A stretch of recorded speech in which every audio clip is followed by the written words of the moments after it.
오늘 우리에게 주시는 하나님의 말씀은 이사야서 53장 4절에서 6절 말씀, 우리 한 절씩 우리 교독하도록 하겠습니다. 그는 실로 우리의 질고를 지고 우리의 슬픔을 당하셨거늘 우리는 생각하기를 그는 징벌을 받아 하나님께 맞으며 고난을 당한다 하였노라. 그의 찔림은 우리의 허물 때문이요 그의 상함은 우리의 죄악 때문이라. 그가 징계를 받음으로 우리는 평화를 누리고 그가 채찍에 맞음으로 우리는 나음을 받았도다. 아멘. 네, 자리에 앉아 주십시오.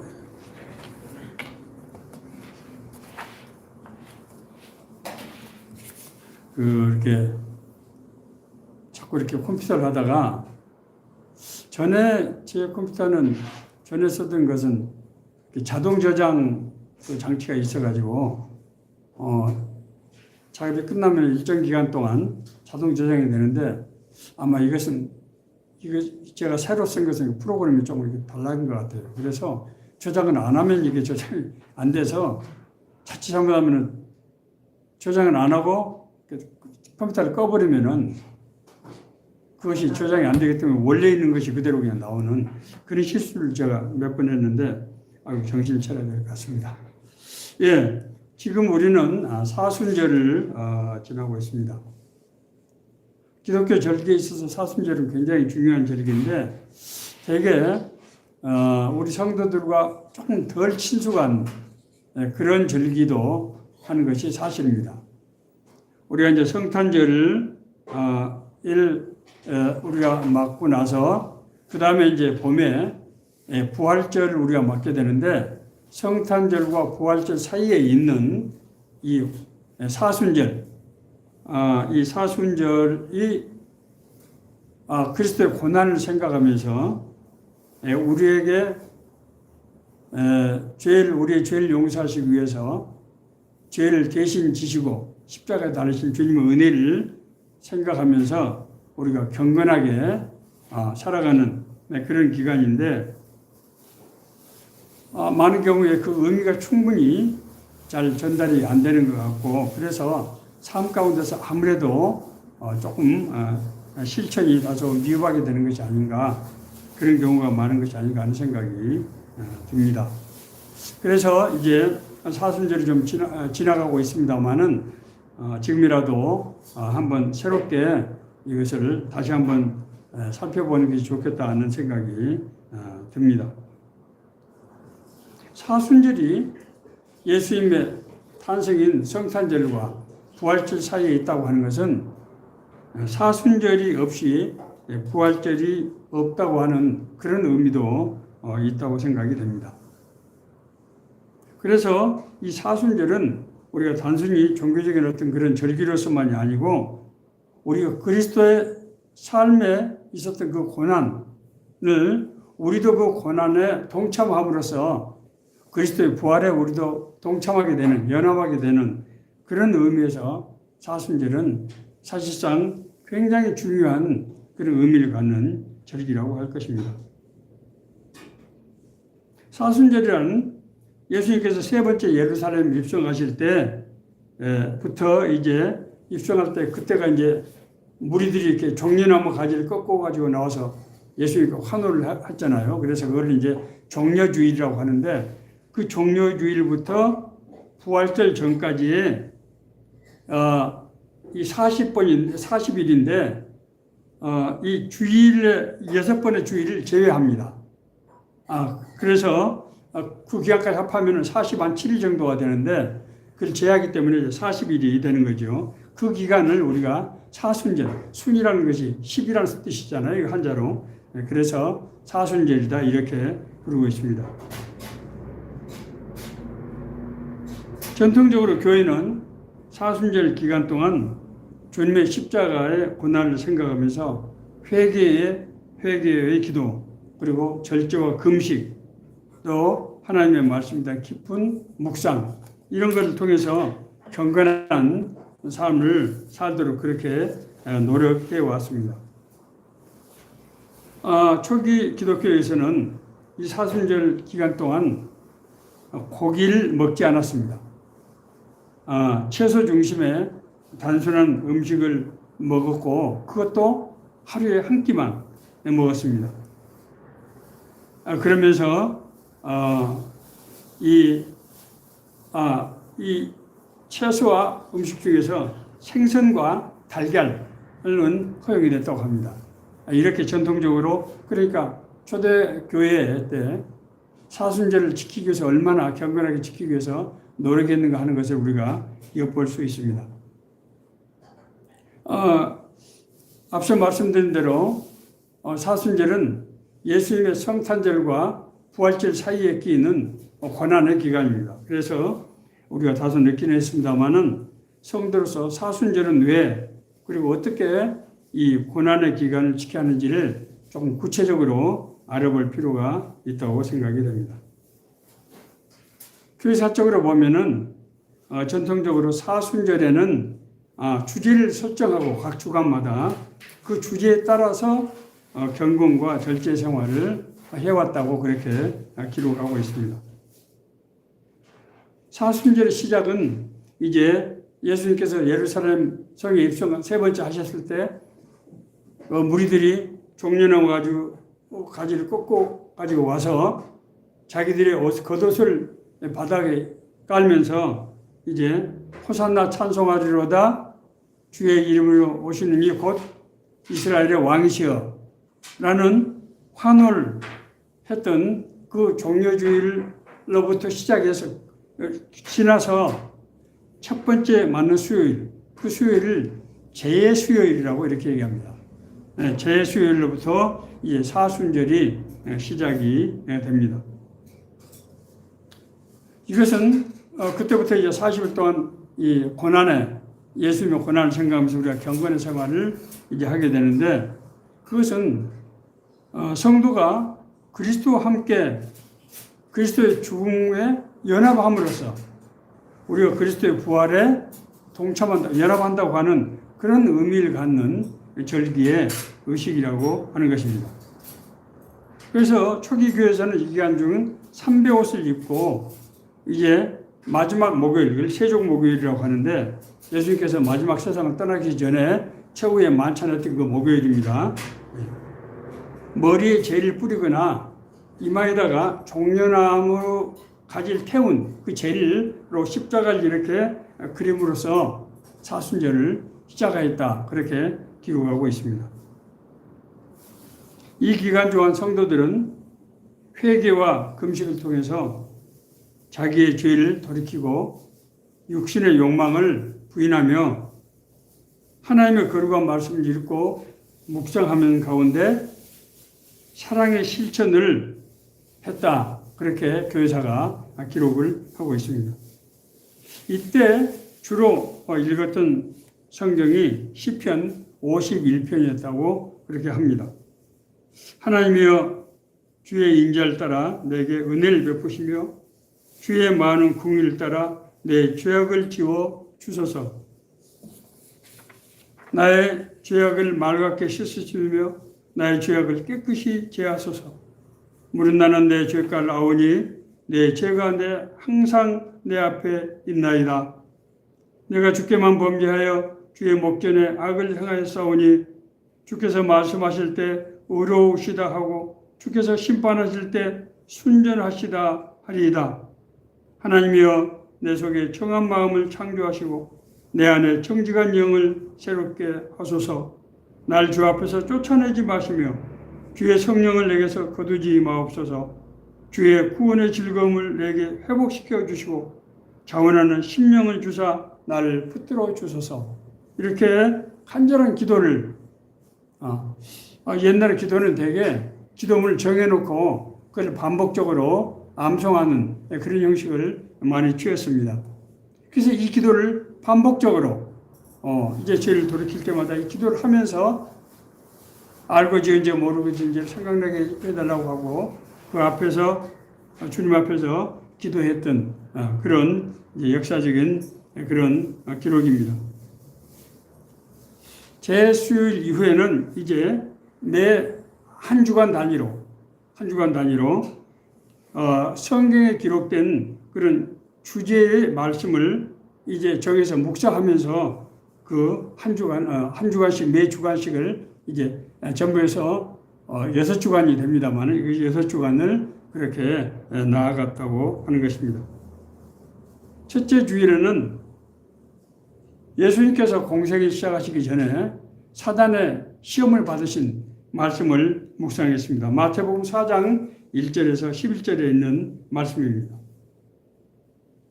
예수께서 공생을 시작하시기 전에 40일 광야에서 금식하시면서 이제 3가지 시험을 받으셨죠. 첫 번째 시험이 무엇입니까?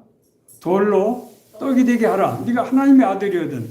이 돌로 떡으로 만들어라. 뭡니까?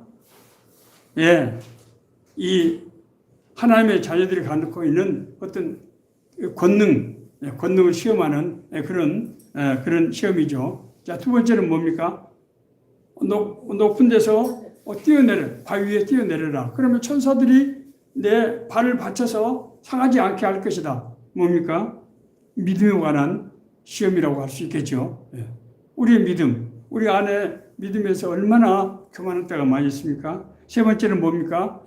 예, 높은 산에 올라가서 예루살렘 성을 보여주면서 내가 나에게 경배하면 이것을 모두 통치권 너에게 주겠다고 하는 권세에 대한 욕망의 시험이었습니다.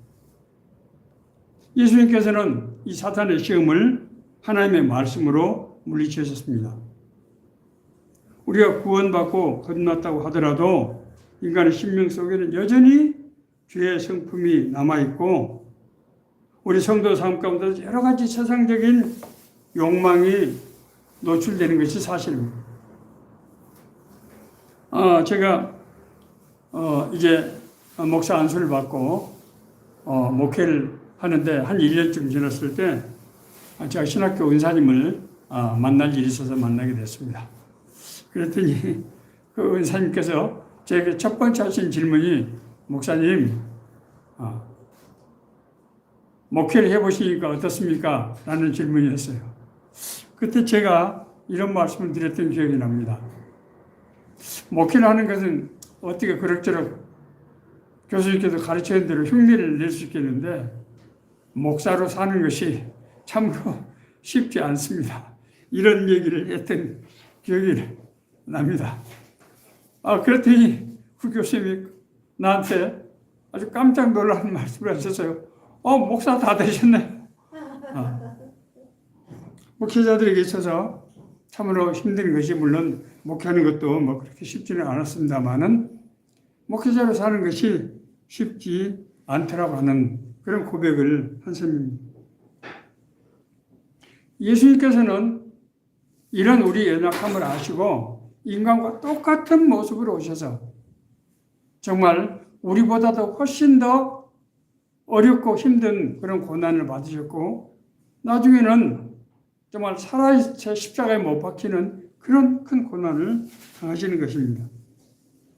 우리가 사순절에서 이제 시작하는 첫 번째 주일에 우리 안에 알고 지은 죄, 모르고 지은 죄, 말로 지은 죄, 행동으로 지은 죄, 사랑하지 않아서 지은 죄, 이런 죄를 회개함으로써 우리가 주님의 고난에 동참함으로써 주님의 부활에 이르길 소망하는 그런 소망으로 간구한다고 하는 것입니다.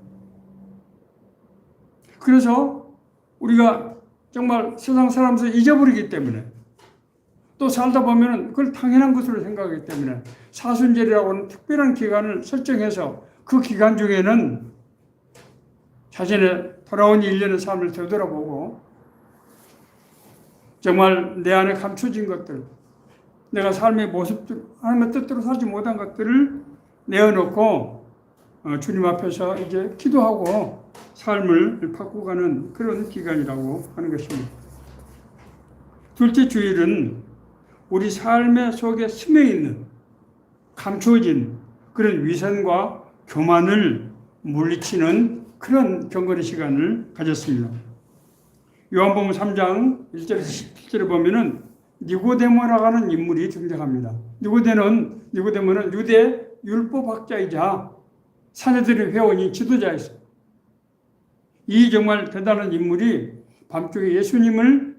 찾아오는 거죠. 율법의 선생이었던 니고데모는 율법을 온전히 지킬 수 없다고 하는 것을 누구보다도 잘 아는 사람이죠. 그런데 어떤 사람이 구원을 받고 어떤 사람이 구원을 못 받는가? 다 똑같이 율법을 온전히 지킬 수 없는데 이런 문제에 대해서 마음속에 회의, 어떤 확신을 가질 수 없었던 것입니다. 선생님, 당신은 하나님으로부터 온 사람이 틀림없습니다. 하나님으로부터 오지 않으면 당신이 행한 그 기사와 표적을 행할 수가 없기 때문입니다. 그러면서 바로 이 질문을 물어본 거예요. 우리가 어떻게 하면 하나님 나라를 볼 수 있습니까? 그때 예수님께서 뭐라고 하셨습니까? 사람이 물과 성령으로 거듭나지 않으면 하나님 나라를 볼 수 없다. 그렇게 말씀하셨어요. 심령의 근본적인 변화가 없는 상태에서 육신으로 율법을 지킨다고 해서 하나님 나라의 구원을 이룰 수는 없다고 하는 것입니다.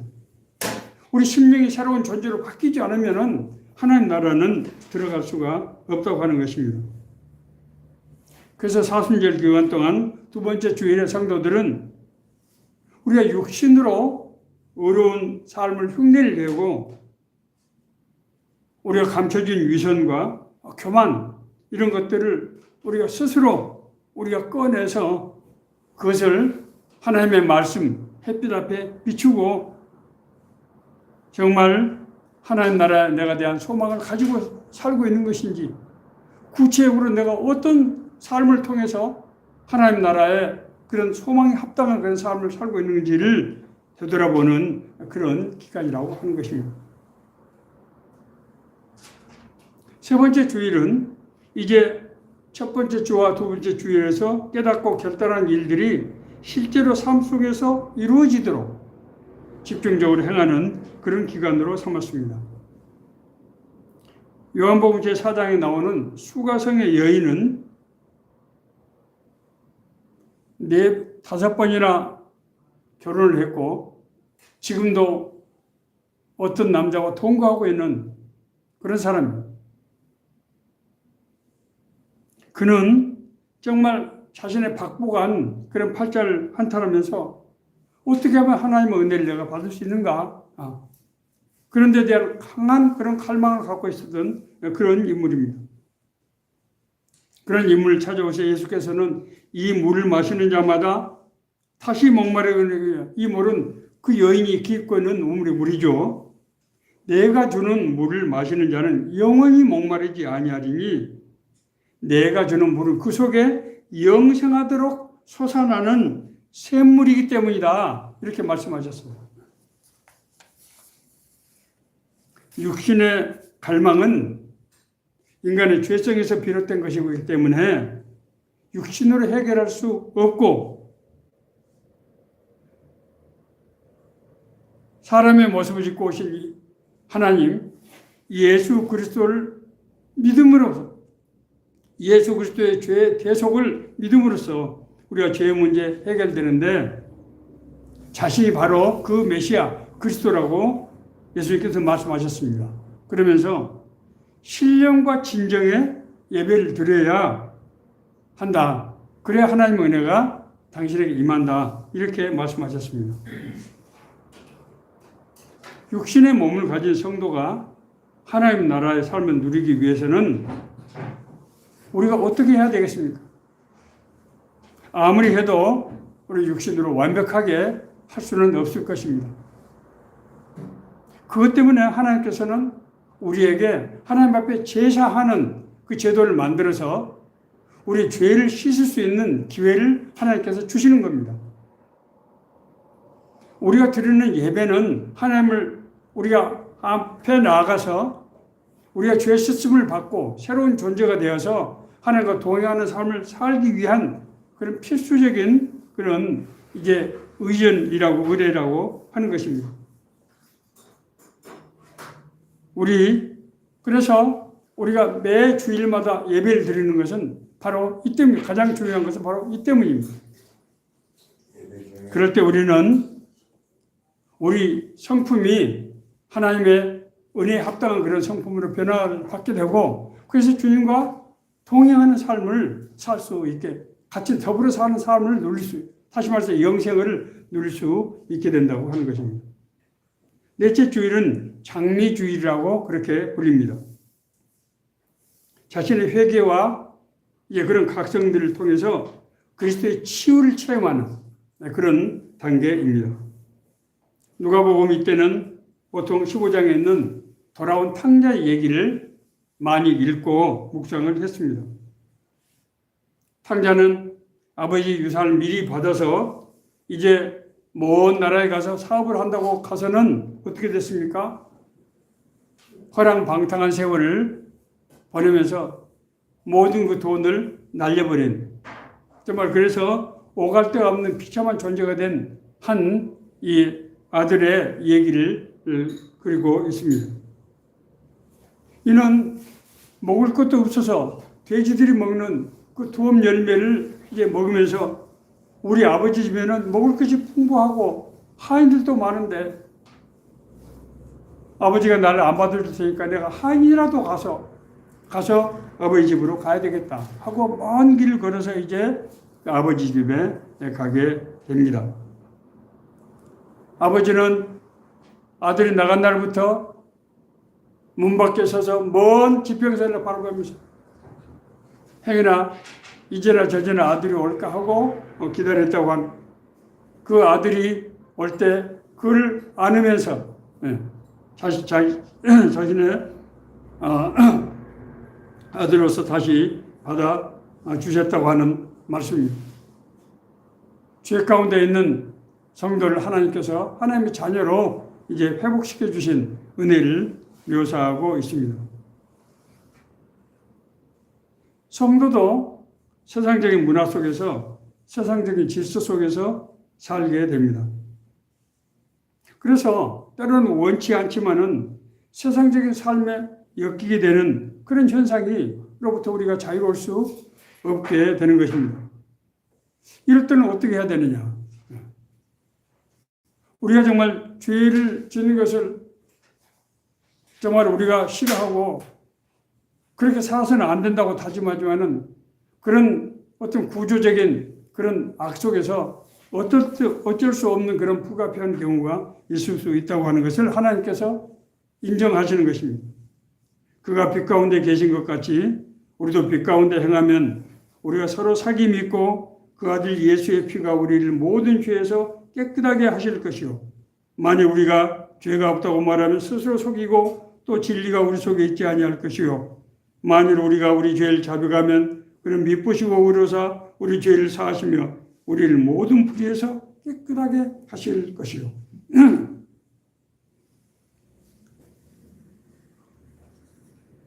자신의 아들을 보내서 우리의 죄를 대신 지고 십자가의 고난을 받게 하신 하나님이 그것도 부족해서 우리가 육신을 가지고 살아가는 동안 우리가 지은 죄를 용서해서 하나님과 교제하며 더불어 사는 삶을 살 수 있게 하기 위해서, 다시 말해서 영생을 누릴 수 있게 하기 위해서 우리가 죄를 지을 때마다 하나님 앞에서 죄를 자백하고 회개하면 그 죄를 용서해 주시고 새롭게 해 주신다고 하는 것입니다.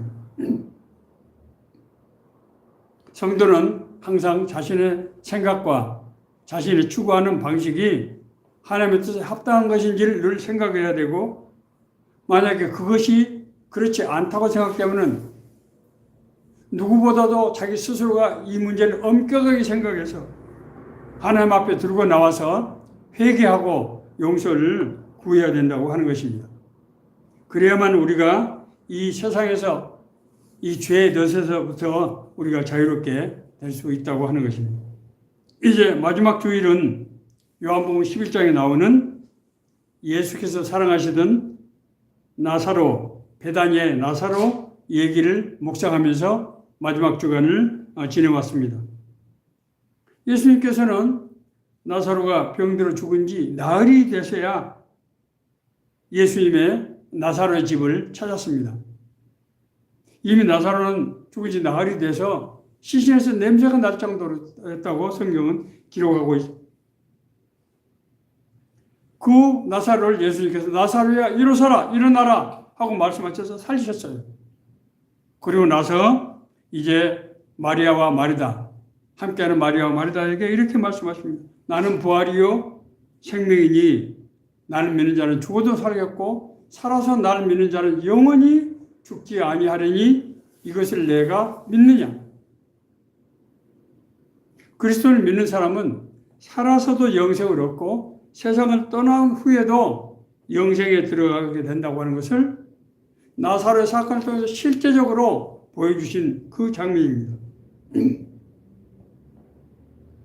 정말 우리가 영생을 얻게 된다고 하는 것은 얼마나 놀라운 은혜입니까? 바울 사도는 이방 지역에 하나님의 복음을 전한 정말 위대한 그런 선교사지요. 그런데도 불구하고 그는 그리스도의 부활에 참여하기 위해서 그것에 방해되는 이전의 세상에서 살아가던 모든 것들을 내가 배설물처럼 여기서 버렸다. 이렇게 고백하고 있습니다. 육신을 가진 인간이 영생을 누린다고 하는 것은 정말 엄청난 사건이라고 하지 않을 수 없습니다. 유감스럽게도 우리 성도들 중에 영생의 실제에 대해서 잘 믿지 못하거나 잘 이해하지 못하는 경우가 적지 않은 것 같습니다. 영생은 하나님께서 인간을 창조하실 때 인간의 신명 속에 불어넣으신 하나님의 성품, 하나님의 이게 영입니다.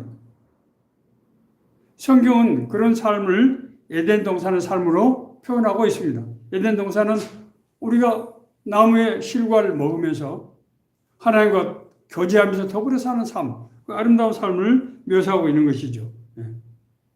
그런데 인간이 자신의 욕망으로 하나님께 불순종함으로써 영적인 생명이 우리 안에서 소멸되고 타락한 성품으로 변해버리게 되었습니다.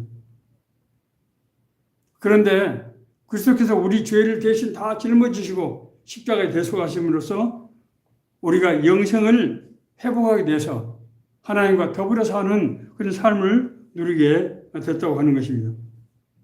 이 생명은 우리가 세상을 떠나서뿐만이 아니라 육신을 가지고 살 때도 그리스도를 통해서 하나님과 교제하는 삶을 살게 되고 이것은 세상을 떠난 후에 우리가 누리게 될 영생의 보증이라고 하는 것입니다. 이것이 바로 우리가 사순절 기간 동안 그리스도의 고난에 우리가 동참함으로써 그리스도가 받았던 영생, 부활의 영생에 우리가 동참하게 되는 그 의전이라고 하는 것입니다. 말씀을 정리하겠습니다. 기독교 교회사에서 사순절의 금식과 고행 그리고 사랑의 실천은 우리를 위해서 십자가에 대속하신 그리스도의 고난을 우리가 스스로 몸소 체험함으로써 그리스도의 고난과 연합해서 그것이 그리스도의 죽음과 연합하는 것이고 그리스도의 죽음과 연합함으로써 우리가 그리스도의 부활에 연합하는 이것을 우리가 삶 속에서 실천하는 그런 행사라고 하는 것입니다. 그렇기 때문에 이제 그 그리스도의 고난의 의미를 우리가 이제 아는 데서부터 시작해서 그걸 선포하는 것부터 시작해서 이제 첫 번째 주일은 세상에서 역사하는 사단의 유혹으로부터 하나님의 말씀을 통해서 그것을 극복하는 훈련. 우리가 성도가 신앙 하나님의 말씀을 따라 살아가고 할 때 여러 가지 사단의 여러 종류의 시험들이 있을 수 있습니다. 우리가 그것을 예수님의 받으신 시험을 기억하면서 우리도 하나님의 말씀으로 그걸 극복하는 그런 영적인 훈련을 거치게 된다고 하는 것입니다. 두 번째는 성도의 삶 속에서 숨어있는 어떤 의로움의 위선 그리고 교만을 버리는 그런 영적인 훈련을 하는 기간이라고 하는 것입니다. 세 번째는 이제 신령과 진정의 예배를 통해서 우리가 하나님의 영생을 회복하는 거예요. 한 주간 지난 시간 지었던 우리가 죄를 하나님의 예배를 통해서 우리가 씻음을 받고 하나님의 성품에 합당한 존재로 변화되기 위해서 우리가 신령과 진정의 예배를 통해서 그런 과정을 거치게 되는 것을 우리가 기억을 하고 믿음으로 행해야 된다고 하는 것입니다. 이제 네 번째는 우리가 어쩔 수 없이 세속적인 삶과 사역에 엮어버린 우리 내 자신을 과감하게 돌이키기 위해서 우리가 결단하고 우리가 돌이키는 그런 시간을 이제 갖는다고 하는 것이고, 마지막 주일은 마침내 이 세상과 이 이후의 세상에서 영원한 하나님과 같이 누리는 영생의 삶을 우리가 산다고 하는 것을, 살게 된다고 하는 것을 우리가 믿음으로 바라보고 나가는 그런 이제 주일이 되는 것입니다. 우리 주변에는 아직도 하나님을 알지 못하기 때문에 정말 세상의 고난 가운데서 힘들게 어렵게 살아가는 많은 사람들이 있습니다. 그들에게 정말 하나님의 우리가 사랑을 전할 때 가장 큰 사랑은 역시 복음을 통해서 그들이 구원받고 하나님의 자녀로 회복되게 하는 것이 아닌가 생각이 됩니다. 그런데 우리가 이런 일을 실천하기 위해서는 우리가 먼저 하나님의 은혜로 우리가 날마다 새롭게 되고 하나님의 은혜의 권능이 우리 안에 역사해야만 우리가 복음을 전할 때 그들이 구원받고 거듭나게 된다고 하는 것입니다. 그렇기 때문에 우리는 늘 자신이 하나님의 은혜 안에서 거하는가 하는 것을 돌아보고 돌이키고 그리고 복음에 합당한 그런 삶을 살도록 노력해야 된다고 하는 것입니다. 성도들은 이런 삶을 잊지 않고 또 유지하기 위해서 1년에 이 특별한 기간을 정해서 예수님의 고난을 그대로 따라가면서 우리가 행함으로써 우리가 그리스도의 고난에 동참함으로 그리스도의 부활에 동참하게 되는 그 연합의 과정을 우리가 통과하게 된다고 하는 것입니다. 우리가 구원받고 거듭나는 것은 행함으로 하는 것이 아니고 믿음으로 하는 것이다. 예, 맞는 말씀입니다. 그러나 행함이 없이 구원받는다고 하는 것을 의미하는 것은 아니라고 하는 것을 우리가 이해해야 합니다. 우리가 구원받는 것은 구원받는 삶을 살기 위한 것이죠. 그런데 설사 그 사람이 구원을 받았다고 하더라도 구원받는 삶을 누리지 못하면은 문제는 하나님께서 우리에게 은혜 주시는 영생을 누리지 못하게 될 수가 있다고 하는 것입니다. 그래서 오늘 예배를 통해서 우리가 삶 속에서 드리는 예배를 통해서 우리가 하나님의 은혜로 회복돼서 우리가 날마다 삶 가운데서 주님과 동행하는 그런 삶을 살게 된다고 하는 것이고, 그것을 기억하면서 몸소 실천하는 것이 바로 사순절에 이 고난과 금식과 기도와 사랑의 실천의 이제 의미라고 하는 것입니다. 이 말씀이 우리 모두 사순절을 지나는 우리 모두에게 주시는 하나님의 은혜의 말씀이 되기를 간절히 바랍니다.